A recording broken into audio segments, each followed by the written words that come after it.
Welcome to லெக்ஸேபியன்ட். நம்ம இன்னைக்கு இந்த வீடியோவில் பாரதிய சாட்சி அதிநியம் 2023க்கு கீழே கொடுக்கப்பட்டிருக்க செக்ஷன் 2ல் இருக்க டெஃபினேஷன், கோர்ட்னா என்ன, கன்க்ளூசிவ் ப்ரூஃப்னா என்ன அப்படின்றத டீட்டெயில்டாக பார்க்கலாம். செக்ஷன் 2 கிளாஸ் ஏல கோர்ட்டுனா என்னன்னு டிஃபைன் பண்ணுறாங்க. இதில் எல்லா ஜட்ஜஸ், எல்லா மேஜிஸ்ட்ரேட், எவிடன்ஸ் ரெக்கார்ட் பண்ண சட்டப்பூர்வமாக அதிகாரம் உள்ள நபர்கள், இவங்க எல்லாருமே கோர்ட்டுன்ற டெஃபினேஷன் கீழே வருவாங்க. பட் ஆனால் ஆர்பிட்ரேட்டர்ஸ் கோர்ட் கிடையாது அப்படின்றத கிளியராக சொல்லியிருக்காங்க. ஏன் கோர்ட்டுக்கு கீழே ஆர்பிட்ரேட்டர்ஸ் வரமாட்டாங்க அப்படின்னா, கோர்ட்டை கம்பேர் பண்ணோம் அப்படின்னா, இப்போ ஒரு எவிடன்ஸை கோர்ட்டில் சப்மிட் பண்ணுறோன்னா, அதில் ஓத் ரொம்ப நெசசரி. அதே மாதிரி ஸ்ட்ரிக்டாக எவிடன்ஸுக்கு என்னென்ன ரூல்லாம் ஃபாலோ பண்ணியிருக்கணுமோ, அந்த ரூலை ஃபாலோ பண்ணியிருக்கணும். பட் ஆர்பிட்ரேட்டர்ஸை பொறுத்த வரைக்கும் ஒரு எவிடன்ஸ் சப்மிட் பண்ணுறோன்னா, அங்கே ஓத் கம்பல்சரி கிடையாது. அதே மாதிரி ஸ்ட்ரிக்டான எவிடன்ஸ் ரூல் நம்ம ஃபாலோ பண்ணணும்னு அவசியம் கிடையாதுன்றத ஆல்ரெடி ப்ரீவியஸ் வீடியோலேயே நம்ம பார்த்துருக்கோம். ஸோ ஆர்பிட்ரேஷன்ன்றது ஒரு கான்ட்ராக்சுவல் ரிலேஷன்ஷிப் தானே வரும். ஸோ அப்படி பார்க்கும்போது ஆர்பிட்ரேட்டர் யாருன்றத அந்த போத் பார்ட்டிஸ் கன்சர்ன் கொடுத்து அவங்க மியூச்சுவலாக டிசைட் பண்ணுவாங்க. இவர் தான் ஆர்பிட்ரேட்டர் அப்படின்னு. ஸோ அப்படி பார்க்கும்போது ஆர்பிட்ரேட்டர்ஸ் கோர்ட்டுக்கு கீழே வரமாட்டாங்க. ஸோ அப்போ இந்த டெஃபினேஷன்லேருந்து பார்க்கும்போது இப்போ ஒரு கோர்ட் அப்படின்னா அது கட்டிடம் அப்படின்றது தான் நம்ம ஆப்வியஸாக நமக்கு மீனிங் தெரியும். அதே மாதிரி கோர்ட் அப்படின்னு வரும்போது நம்ம அது supreme court, high court, subordinate courts இவங்களாம் தான் எவிடன்ஸ் கலெக்ட் பண்ணுற பவர் இருக்கும் அப்படின்ற மாதிரி நமக்கு யூசுவலாகவே நம்மளோட தாட் அப்படி தான் இருக்கும். பட் ஆனால் இந்த டெஃபினேஷன்லேருந்து நமக்கு என்ன தெரிய வருது அப்படின்னா, எவிடன்ஸ் ரெக்கார்ட் பண்ணுறதுக்கு நம்ம ட்ரெடிஷ்னல் கோர்ட் மட்டும் இல்லை, லீகலாக எந்த ஒரு அத்தாரிட்டிக்கு ஒரு அதிகாரம் குடுக்கப்பட்டிருக்கோ, ஒரு ஆக்ட் மூலியமா, அவங்களுமே கோர்ட்டா தான் கருதப்படுவாங்க அப்படின்றத இதில சொல்லியிருக்காங்க. ஸோ எதனால அம் இந்த பர்ட்டிகுலர் டெஃபினிஷன் ரொம்ப இம்பார்ட்டன்ட் அப்படின்னு பார்த்தோம் அப்படின்னா, யூனிஃபார்மா ஒரு ரூல் எவிடன்ஸ் கலெக்ட் பண்ணுறதுக்கு எல்லாருமே கேரி அவுட் பண்ணுவாங்க. அதே மாதிரி இங்க எவிடன்ஸ் மிஸ்யூஸ் பண்ணுறது ப்ரிவென்ட் ஆகும். ஸோ இந்த பாயிண்ட் ஆஃப் வியூலேருந்து நம்ம பார்க்கும்போது, கோர்ட் அப்படின்னா ஒரு ஜஸ்ட் கட்டிடம் மட்டும் இல்ல. எங்க ஜஸ்டிஸ் அட்மினிஸ்டர் பண்றாங்களோ, அந்த ஒரு பெர்சனால பண்ணக்கூடிய அந்த இடத்த தான் கோர்ட் அப்படின்னு சொல்றோம். இப்போது செக்ஷன் 2பியில் கன்க்ளூசிவ் ப்ரூஃப்னா என்ன டெஃபினேஷன் கொடுத்துருக்காங்கன்னு பார்க்கலாம்.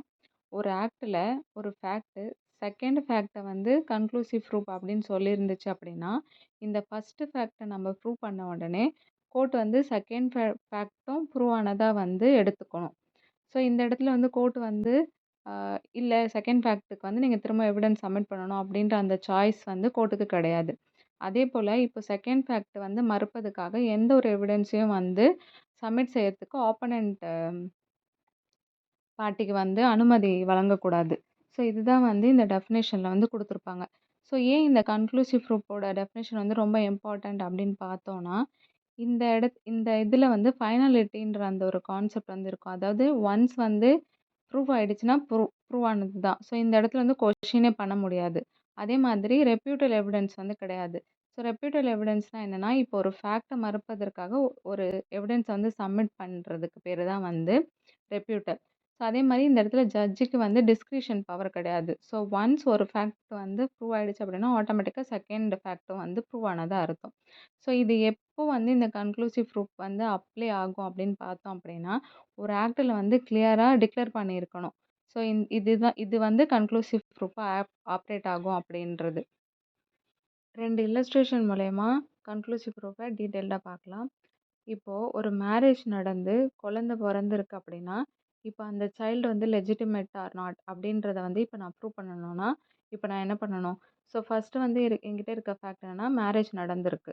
ஸோ இப்போ இந்த மேரேஜ் வேலிட் அப்படின்னு நான் ப்ரூவ் பண்ணிட்டேன் அப்படின்னா, ஆட்டோமேட்டிக்காக அந்த குழந்தையும் லெஜிட்டிமேட் அப்படின்றத ப்ரூவ் பண்ண முடியும். ஸோ இதுலேருந்து என்ன தெரியுது? மேரேஜ்ன்ற ஒரு ஃபேக்ட்டை நான் ப்ரூவ் பண்ணிட்டேன்னா, ஆட்டோமேட்டிக்காக செகண்ட் ப்ரூஃப், அதாவது குழந்தை ஒரு லெஜிட்டிமேட்டான குழந்தை தான் அப்படின்றத என்னால் ப்ரூவ் பண்ண முடியுது.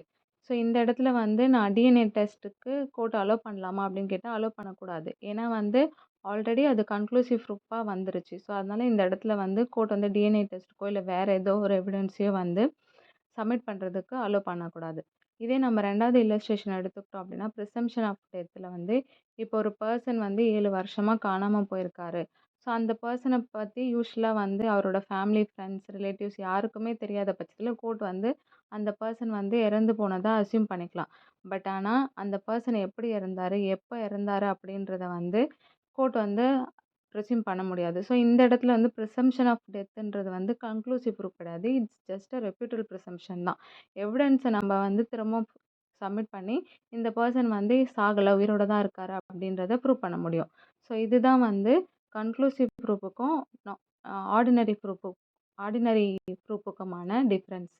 கன்க்ளூசிவ் ப்ரூஃப்க்கு இப்போ ஒரு கேஸ்ல பார்ப்போம். Gautam Kundu versus state of West Bengal. இந்த கேஸ்ல ஒரு ஹஸ்பண்ட் அண்ட் ஒய்ஃப் கல்யாணம் ஆகி ஒரு குழந்தை பொறந்திருக்கும். ஸோ அதுக்கப்புறம் அவங்க 2 பேருமே டிவோர்ஸ் வாங்கியிருப்பாங்க. ஸோ இப்போ ஒய்ஃப் வந்து சைல்டுக்கான மெயின்டெனன்ஸ் கேட்டு கேஸ் போட்டிருப்பாங்க. ஹஸ்பண்ட் வந்து என்ன பண்ணியிருப்பாருன்னா, இந்த சைல்டு என்னோடது இல்ல. பட்டர்னிட்டி டெஸ்ட் எடுங்க. அதாவது டிஎன்ஏ டெஸ்ட் எடுங்க அப்படின்ற மாரி அ கோர்ட் கிட்ட வந்து பெர்மிஷன் கேட்டிருப்பாரு. ஸோ கோர்ட் அதுக்கு என்ன சொல்லியிருப்பாங்க அப்படின்னா, இந்த குழந்தை வந்து மேரேஜோட பீரியட் வந்து கன்டின்யூ ஆனப்போ தான் வந்து பொறந்திருக்கு. ஸோ மேரேஜ் வந்து வேலிட் மேரேஜா இருக்கிற பட்சத்தில, சைல்டுமே வந்து லெஜிட்டிமேட் சைல்டு தான்.